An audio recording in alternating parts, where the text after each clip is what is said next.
a 55 years old housewife who has never worked in her entire life has lost her husband due to a car accident. Due to this incident, Hamidah had become a part-time worker at a printing company. She was asked to do a night shift duty from 12 midnight until 6 in the morning. She was instructed to operate a paper cutting machine even though she did not have any skill and did not receive a proper training. Unfortunately, one day she had an incident in the workplace. The cutting machine blade fell and hit her hand, resulting Hamidah's right hand to be amputated from the wrist.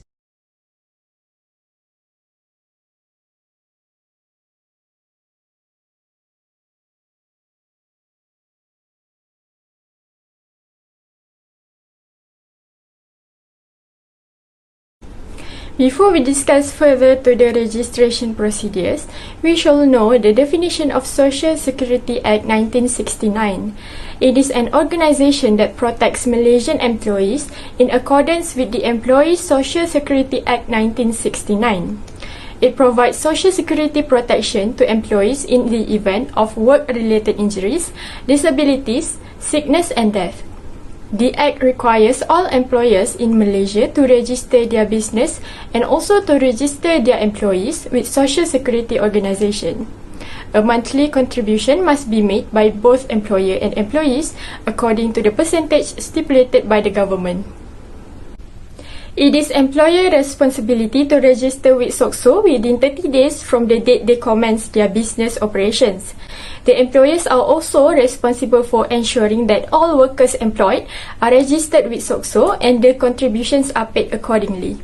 The employer must complete the necessary forms, including personal details of the employee, and submit them to SOCSO. Based on the question, for employees over 55 years old, the registration process is similar to other younger employees. Firstly, the forms listed need to be downloaded, filled and scanned.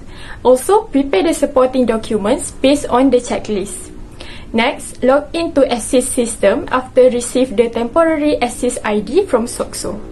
And then, the employer need to register as employer in Assist by fill in their details and add employees alongside their details in the system. After submit the scanned forms and supporting documents, a confirmation email from SOCSO will be sent. Lastly, the online induction need to be joined to get to know more about SOCSO.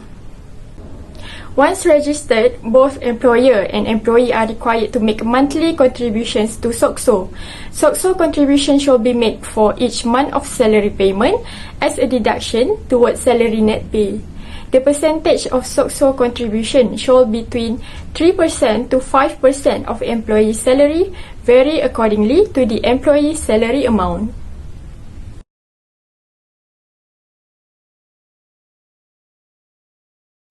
Next, the Employee Provident Fund is a mandatory retirement savings scheme for employees in Malaysia. It aims to help employees save for their retirement by accumulating funds over their working years. It also provides supplementary benefit to members to utilize part of their savings for house ownership and other withdrawal schemes. Employers must register with the EPF within 30 days from the date the first employee is hired. The registration process for employees over 55 years old is similar to that of younger employees.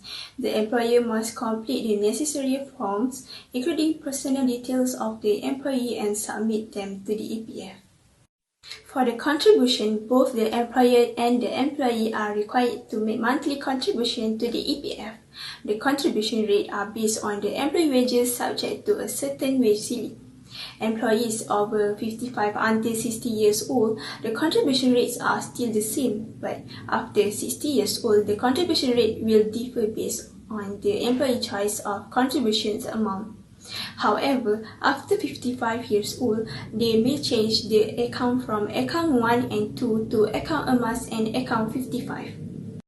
Next, the procedure to register EPF, which are: first, register as a member by using My Card at any EPF counter. Second, complete the form KWSP3. And lastly, receive a notice with EPF member number upon successful registration.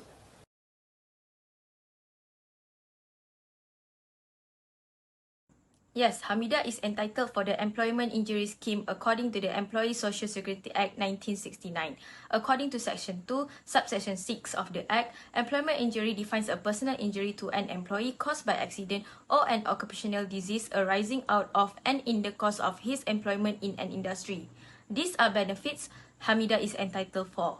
According to Employee Social Security Act 1959, the first benefits Hamidah entitled to is medical benefits. This benefit covers for the employees who suffer from employment injuries.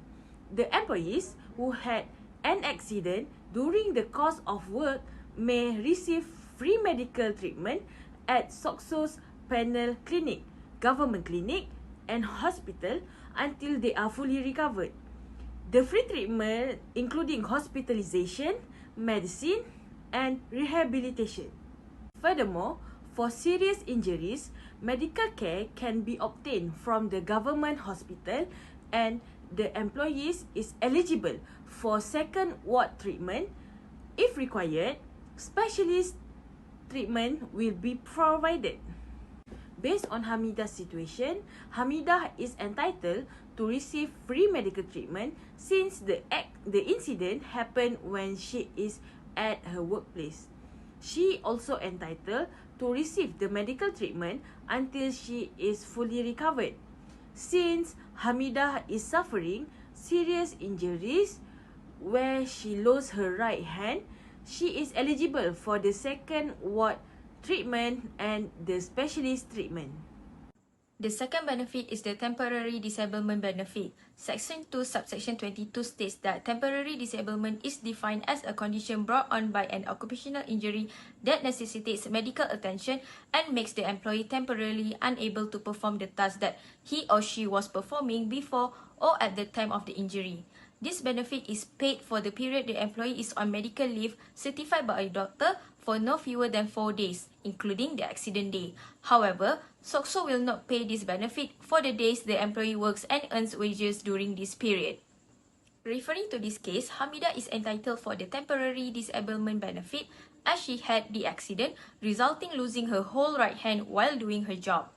Hamidah is also entitled for the permanent disablement benefit, which can be defined as the lifelong disability resulting from an employment injury and affecting the employee's capacity to execute his or her duties.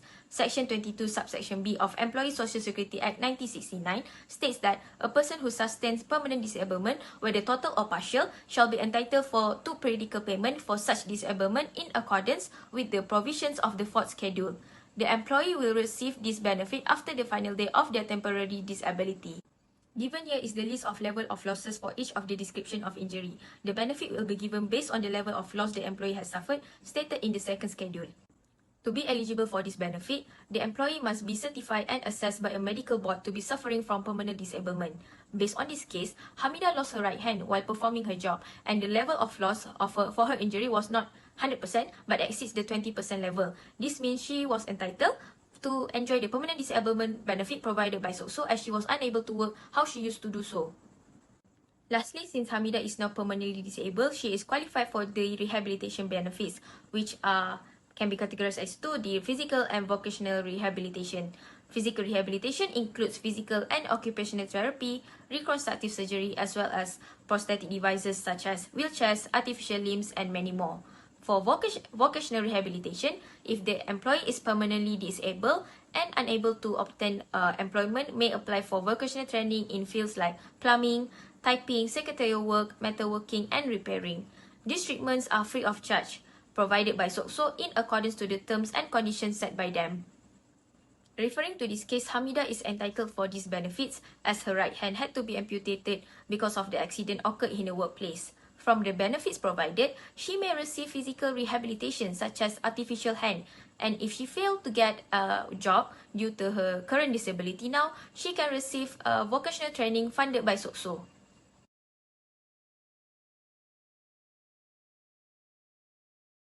There are several procedures that Hamidah should follow in order for her to get the benefits. First thing first is Hamidah have to check her name and her ID number to see whether she is eligible to apply for a claim or not. The second one is Hamidah have to make sure that she has a doctor's medical report from a hospital before she make a claim. The next step is Hamidah need to send relevant forms and document to the SOCSO. The forms and document depends on what kind of benefit that Hamidah wants to claim. After that, SOCSO will give the applicant, which is Hamidah, a letter and a date for Hamidah to meet the panel doctors. After 2 or 3 weeks, SOCSO will give an answer whether the claim has passed or not. If passed, the applicant, which is Hamidah, must bring the copy of book or bank statement so that it can be verified to get the claim. On the other hand, if it fails, the applicant, or which is Hamidah, can make an appeal to get the claim. Additional information, the applicant, which is Hamidah, can make SOCSO claim within 12 months from the last date on the sick leave certificate claim from SOCSO. So in this slide, it will show you the document that are needed to make a claim. There have 3 benefits that require documents. Like medical benefits, temporary disability benefits, and also permanent disability benefits. First of all, we'll see the medical benefit first. The document that are required are borang butiran notice and tuntutan faedah, which is Form 34, and also the letter of identity from the employer. Next, we see for the temporary disability benefit, the document that are needed like borang butiran notice and tuntutan faedah, which is Form 34, photocopy of identification card, original medical certificate, photocopy of punch card, and also letter of consent for obtaining medical report from the hospital. Last but not least, we look at the permanent disability benefits. The document that are needed like application letter, photocopy of identification card, and also latest medical report. So that's all from me for the third question. I will pass to the next presenter. Thank you.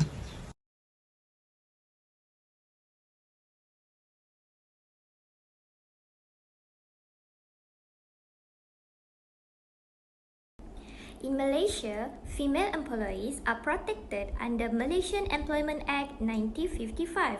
There are many rights and protection for female employees as stated in the Act, such as according to Section 34, Subsection 1, no employer shall require any female employee to work in any industrial or agricultural undertaking between 10 p.m. until 5 a.m. without having a period of 11 consecutive hours free from such work.